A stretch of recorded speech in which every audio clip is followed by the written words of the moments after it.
It was a quiet Friday night. The time? 11:45 p.m.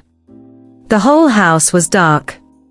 The only lights still on were the soft glow from our living room TV and the little lamp on the side table. My younger brother and I were curled up on the sofa, wrapped in thick blankets, watching our third movie in a row. We were having one of those rare late-night hangouts, no school the next day, no alarms in the morning.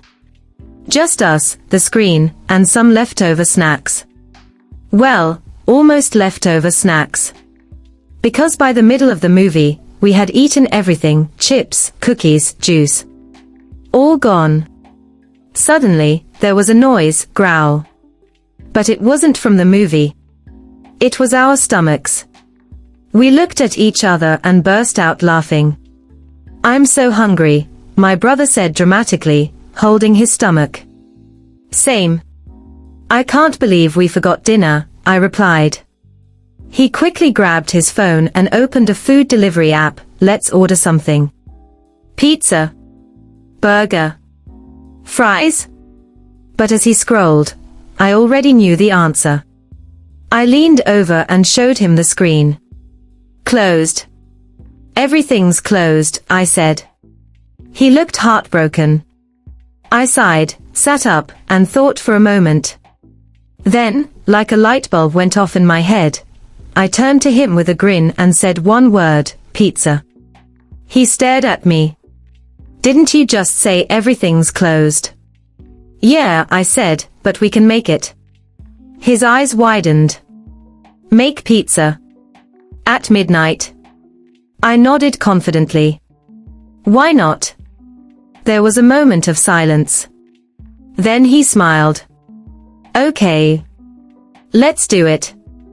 We got up quickly, still in our pajamas, and tiptoed into the kitchen like two secret agents on a mission. The house was so quiet, we whispered every word and moved slowly so we wouldn't wake Mom and Dad. I opened the fridge. Not bad, we had flour, cheese, ketchup, onions, capsicum, a few mushrooms, and a little butter.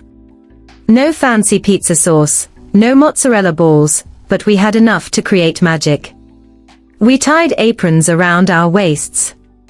Mine was a bit stained. His was too big.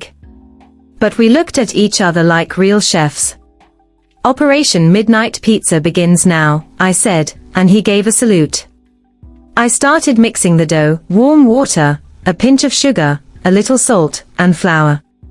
My brother tried to help, but somehow, the flour exploded all over the counter, and his face. He looked like a snowman. "Oops," he said with a guilty smile. We both laughed quietly, trying not to make too much noise. While I kneaded the dough, he chopped the onions and capsicum. Not very evenly, one piece was tiny, the next was huge, but he was proud of his work. We let the dough rest and sat on the floor of the kitchen, talking about random things, school, video games, our favorite pizza toppings. It felt nice. Peaceful. Like a small adventure, just the two of us. After about 20 minutes, the dough was ready. I rolled it out carefully, using a bottle instead of a rolling pin. My brother spread ketchup like it was a masterpiece painting. Then we sprinkled cheese, added the veggies, and topped it off with whatever else we found. A little chili flakes, some oregano, and extra butter on the edges. Voila. I took it out carefully. It wasn't perfect. A bit uneven. Some cheese had spilled on the side. But to us, it looked amazing. Golden crust. Melted cheese. Veggies sizzling. Midnight heaven. We cut it into slices, grabbed 2 plates, and sat on the floor again. The first bite. Pure joy. He looked at me with wide eyes.